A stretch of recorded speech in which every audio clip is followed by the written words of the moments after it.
आप देख रहे हैं द तर्कस और आज हम उस शख्सियत की एक बार फिर नए अंदाज में और नई बातों को लेकर चर्चा करेंगे जिनको शायराना जगत में पूरी दुनिया में जाना जाता है और वो हैं कैफी आजमी, जिनके नाम पर फिदा है आज एक बड़ा तबका। उनकी सोच, उनकी सियासत और उनका अंदाज अपने आप में बिल्कुल अलग रहा।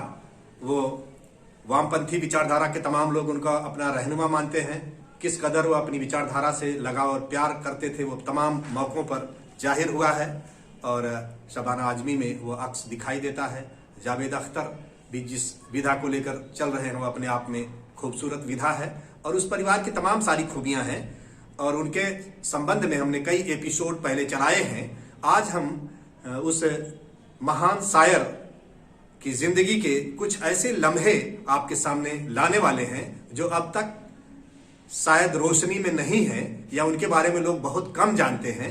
और उसको बताने के लिए हम जिनके साथ आज बात करेंगे वो है नानपारा बहराइच से एक जाने माने शायर और साहित्यकार जिनका नाम है सारिक जी। भारत और नेपाल के मैत्री संबंधों के बीच भी एक बहुत मजबूत कड़ी है और आपके फन के कई सारे उदाहरण हैं, कई सारी खूबियां हैं आपकी और कई चीजें आपको मिलेंगी। आज मैं सबसे पहले उनसे जो बात करने और आपको सुनवाने जा रहा हूं वो है कैफी आजमी के जीवन पर आधारित कि वह उनके बारे में ऐसी बातों का आज खुलासा करेंगे जिसके बारे में लोग बहुत कम जानते हैं या नहीं जानते हैं। तो आज आइए आपसे मैं ले चलता हूं उनके पास और वो ऐसी चीजें आपको बताएंगे जिसको सुन करके आपको भी काफी अच्छा लगेगा, आपको ये आज का सफर खुशनुमा लगेगा। तो मैं आप शारिक रब्बानी जी से आपको रूबरू कराने जा रहा हूँ।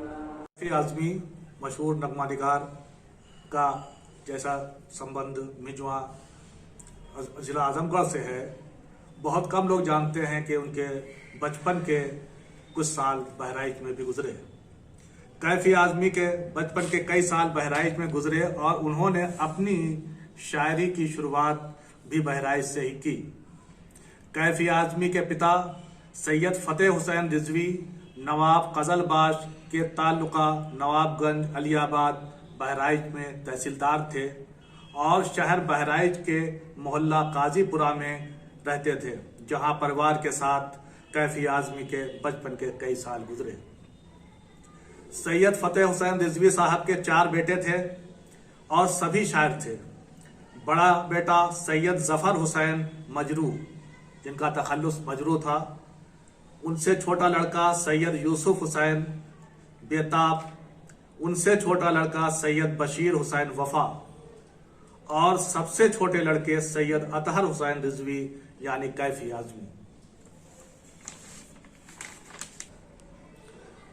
कैफी आजमी जब अपने परिवार के साथ बहराइच में रहते थे तो और उनके 3 बड़े भाई कुछ अलीगढ़ में और कुछ आपके लखनऊ में शिक्षा प्राप्त कर रहे थे, तो जब घर आते थे तो वहाँ पर अदबी महफिलें जमती थी।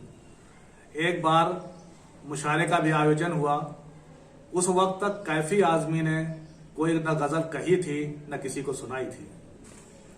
उस मुशायरे में नानपारा, गोंडा और बहराइच के भी शायर थे। इसके अलावा नवाब कजलबाश के मुख्तार थे और मशहूर शायर शौक बहराइची वो भी वहां पर मौजूद थे।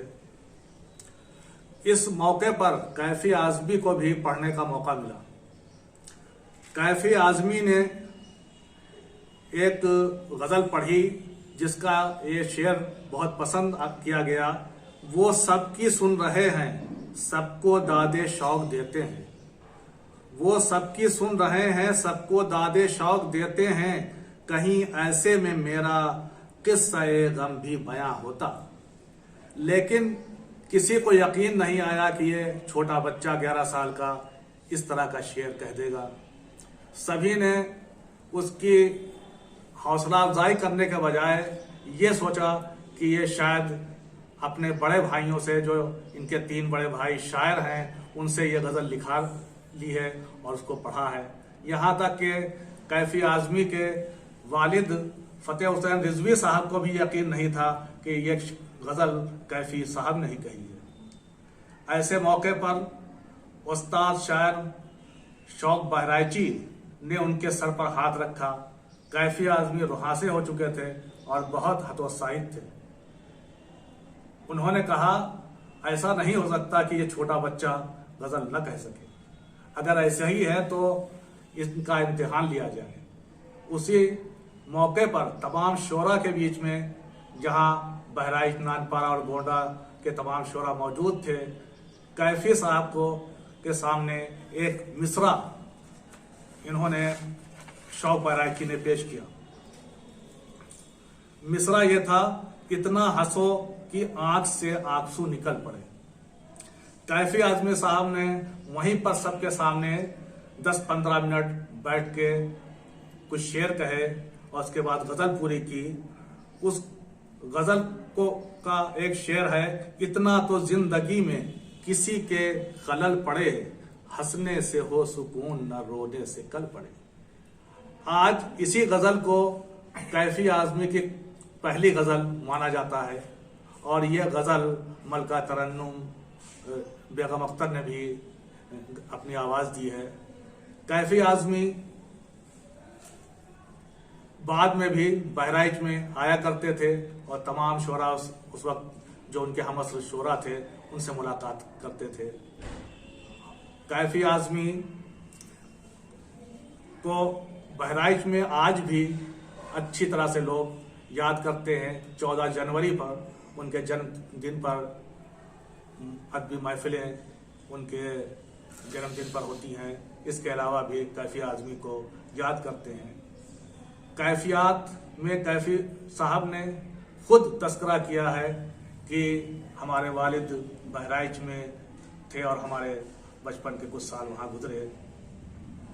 इस तरह कैफी आजमी का बहराइच से बहुत मजबूत रिश्ता है और हमारा भी चूंकि घर नानपारा जिला बहराइच है, इसलिए मैंने चाहा कि दर्शकों को ये बात बताई जाए कि कैफी आजमी और बहराइच का क्या रिश्ता है। आप देख रहे हैं द तर्कस और आज हम उस शख्सियत की एक बार फिर नए अंदाज में और नई बातों को लेकर चर्चा करेंगे जिनको शायराना जगत में पूरी दुनिया में जाना जाता है, और वो हैं कैफी आजमी, जिनके नाम पर फिदा है आज एक बड़ा तबका। उनकी सोच, उनकी सियासत और उनका अंदाज अपने आप में बिल्कुल अलग रहा। वो वामपंथी विचारधारा के तमाम लोग उनका अपना रहनुमा मानते हैं। किस कदर वो अपनी विचारधारा से लगाव और प्यार करते थे वो तमाम मौकों पर जाहिर हुआ है और शबाना आजमी में वो अक्स दिखाई देता है। जावेद अख्तर भी जिस विधा को लेकर चल रहे हैं वो अपने आप में खूबसूरत विधा है और उस परिवार की तमाम सारी खूबियां हैं और उनके संबंध में हमने कई एपिसोड पहले चलाए हैं। आज हम उस महान शायर की जिंदगी के कुछ ऐसे लम्हे आपके सामने लाने वाले हैं जो अब तक शायद रोशनी में नहीं है या उनके बारे में लोग बहुत कम जानते हैं, और उसको बताने के लिए हम जिनके साथ आज बात करेंगे वो हैं नानपारा बहराइच से एक जाने माने शायर और साहित्यकार जिनका नाम है सारिक रब्बानी। और सारिक जी भारत और नेपाल के मैत्री संबंधों के बीच भी एक बहुत मजबूत कड़ी हैं और आपके फन के कई सारे उदाहरण हैं, कई सारी खूबियां हैं आपकी और कई चीजें आपको मिलेंगी। आज मैं सबसे पहले उनसे जो बात करने और आपको सुनवाने जा रहा हूं वो है कैफी आजमी के जीवन पर आधारित कि वह उनके बारे में ऐसी बातों का आज खुलासा करेंगे जिसके बारे में लोग बहुत कम जानते हैं या नहीं जानते हैं। तो आज आइए आपसे मैं ले चलता हूं उनके पास और वो ऐसी चीजें आपको बताएंगे जिसको सुन करके आपको भी काफी अच्छा लगेगा, आपको ये आज का सफर खुशनुमा लगेगा। तो मैं आप सारिक रब्बानी जी से आपको रूबरू कराने जा रहा हूँ।